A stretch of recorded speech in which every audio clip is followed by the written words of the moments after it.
Sir कई लोगों का ये भी क्वेश्चन आता है, अगर हम एट एज ऑफ 50 उनको सर्जरी करवानी चाहिए तो डेफिनेटली अगर कंप्लीट वॉर ना पाए तो टोटली रिप्लेसमेंट, लेकिन हमारी प्रायोरिटी रहती है नी को प्रिजर्व करने, नी को बचाना। क्या अर्थराइटिस में ये जेनेटिक इन्फ्लुएंस है? डेफिनेटली जेनेटिक इन्फ्लुएंस हमको इसलिए दिखता है, साइंटिफिकली प्रूव्ड है कि पर्टिकुलर कुछ जीन्स होती हैं वो कैरी करती हैं और नेक्स्ट जनरेशन में अर्थराइटिस का प्रॉब्लम जल्दी होता है। बहुत सारे के रोग हैं, कुछ रोग सॉ बेस्ड होते हैं, कुछ बर्ड बेस्ड होते हैं, पर अल्टीमेटली इस द सर्जन हु डिसाइड क्या प्लानिंग करनी है और कितने कट लेने हैं, कैसा अलाइनमेंट देना है। नमस्कार आप सभी का, मैं डॉक्टर आर्यन। आज हमारे साथ सेंट्रल इंडिया के वन ऑफ द फाइनेस्ट और renowned orthopaedic joint replacement surgeon जो कि श्री मेडिसिन हॉस्पिटल में एज अ मेडिकल डायरेक्टर हैं। So we welcome you sir. Thank you Aryan, it's very nice introduction. जैसे सर कॉमन हमारे यहाँ परसेप्शन है, मैं जनरली इंडिया में देखा हूँ कि हमारा ये परसेप्शन है कि लोग अपने हेल्थ से पहले कॉस्ट को देखते हैं। तो क्या ये सही बात है कि अपनी हेल्थ से पहले हम कॉस्ट को देखते हैं? It's very unfortunate. आप गाड़ी खरीदने की बात होती है, कार खरीदने की लग्जरी की बात होती है तो हम कंप्रोमाइज नहीं करते हैं, लेकिन जब हेल्थ की बात होती है जरूर कंप्रोमाइज करते हैं सर। राइट। तो उसका एक सबसे अच्छा तरीका है इंश्योरेंस। आप you opt for medical insurance. कोई बहुत ज्यादा कॉस्ट नहीं है, लेकिन मेडिकल इंश्योरेंस कराने से आप एश्योर हो सकते हैं बेस्ट ट्रीटमेंट के लिए। सर गवर्नमेंट स्कीम्स भी होती है क्या? हाँ, गवर्नमेंट स्कीम है डेफिनेटली। हमारे ऑनरेबल प्राइम मिनिस्टर की एक जो योजना है आयुष्मान योजना, उसके तहत भी इलाज होता है, लेकिन अनफॉर्चुनेटली रिप्लेसमेंट सर्जरी उसमें प्राइवेट हॉस्पिटल में इंक्लूडेड नहीं है। तो सर कौन से आपके, अगर हम आपके पास आना चाहे तो आपके हॉस्पिटल में कौन सी स्कीम्स है, क्या इंश्योरेंस है, कौन आपकी किन सरकार की सारी योजना है? हमारी आयुष्मान है, ESIC है, हमारा जो कोलफील्ड लिमिटेड है उससे हमारा टाई अप है, जितने भी TPS है इंडिया के ऑलमोस्ट सारे TPS हमारा टाई अप है। तो जितने भी जो मैंने बताया उसके तहत अगर आप आते हैं तो आपका इलाज निःशुल्क या कैशलेस हो जाएगा। तो सर मैं आपसे दो बातें जानना चाहूँगा। सबसे पहले तो सर ये आप सक्सेस रेट क्या है सर जो जॉइंट रिप्लेसमेंट या जॉइंट रजिस्ट्री कहती है, और साथ में मेरे को आप एक और चीज़ बताइए, पेशेंट किस हद तक खुश होकर जाते हैं या उनका सेटिस्फेक्शन लेवल कितना होता है? Of course, this is a very intelligent question. The joint registry says the success rate for joint replacement is almost about 95%.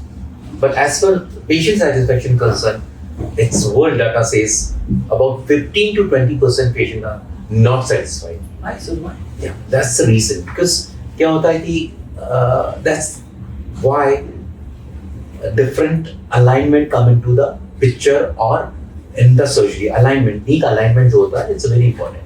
तो वो लगभग जो 15 से 20% जो unsatisfied patient हैं, उनमें unsuccessful होने का reason है कि हम every time they feel like foreign body, cracking sound आएगा, थोड़ा joint warm रहेगा उनका हमेशा क्योंकि it's a foreign body। और जो alignment होता है नी का, हर घुटना यूनिक है। आपका नी अलग है, मेरा नी अलग है, किसी और का नी अलग है, सब में कहीं ना कहीं स्ट्रक्चरल वेरिएशंस हैं। सो एक CPAC क्लासिफिकेशन हम लोगों ने अभी आया था, CPAC क्लासिफिकेशन के अकॉर्डिंगली लगभग 9 प्रकार के घुटने होते हैं, डिजाइन अलग अलग। तो सबका मैकेनिकल एक्सेस का अलाइनमेंट अलग होता है, और अगर हम सब घुटने को एक जैसा ट्रीट करके एक सिंपल मैकेनिकल अलाइनमेंट में हमको फिक्स कर दें तो हो सकता है कि उसका अनसेटिस्फेक्शन रेट बढ़ जाए।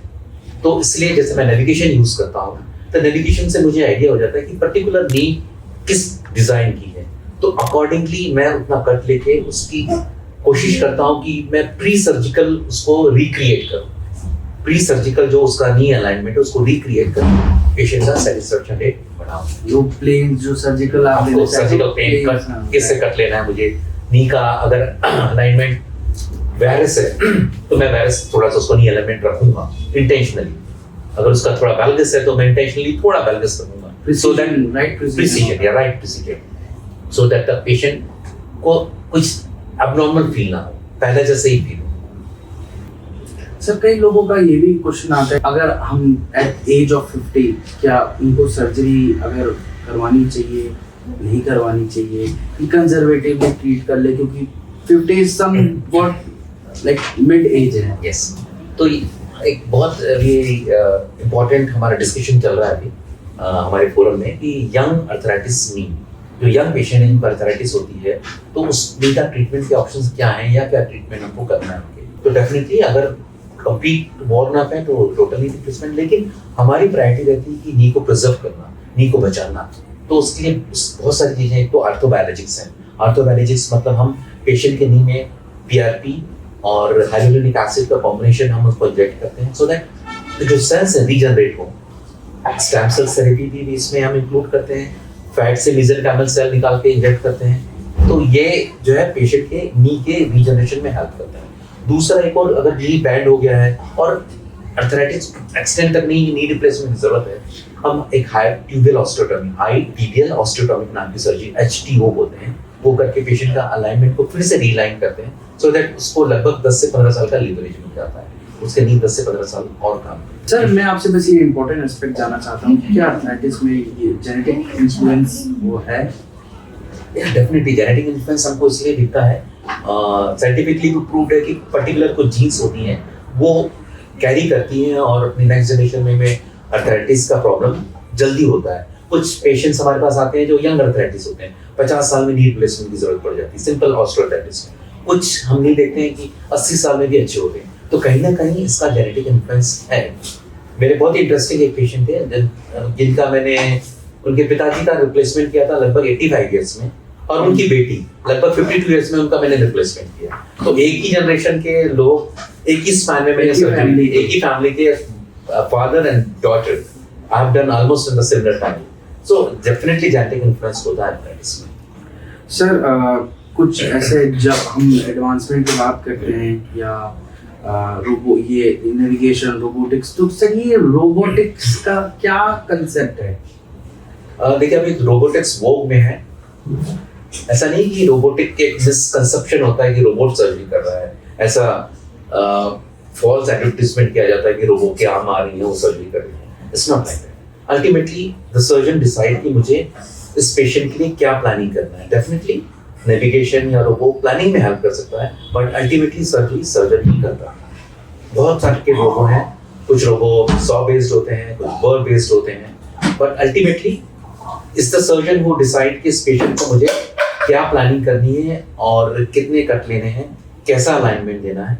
तो definitely it help in precision, but ultimately the surgeon decision is the most important. और हर घुटने में रोबो या नेविगेशन की जरूरत नहीं होती। मेरे पास नेविगेशन है, लेकिन मैं हर घुटने में नेविगेशन यूज नहीं करता हूँ।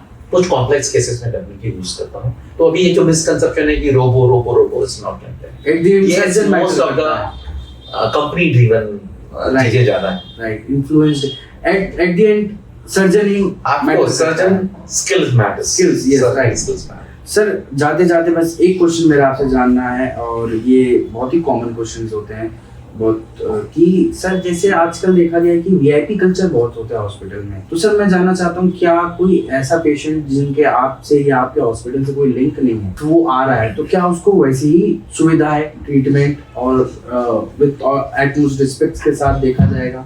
Of course for me my every patient same, चाहे वो कुछ बहुत ही इन्फ्लुएंशियल हो या ऑर्डिनरी हो, क्योंकि मेरा हर पेशेंट मेरे लिए एक ब्रांड एम्बेसडर है।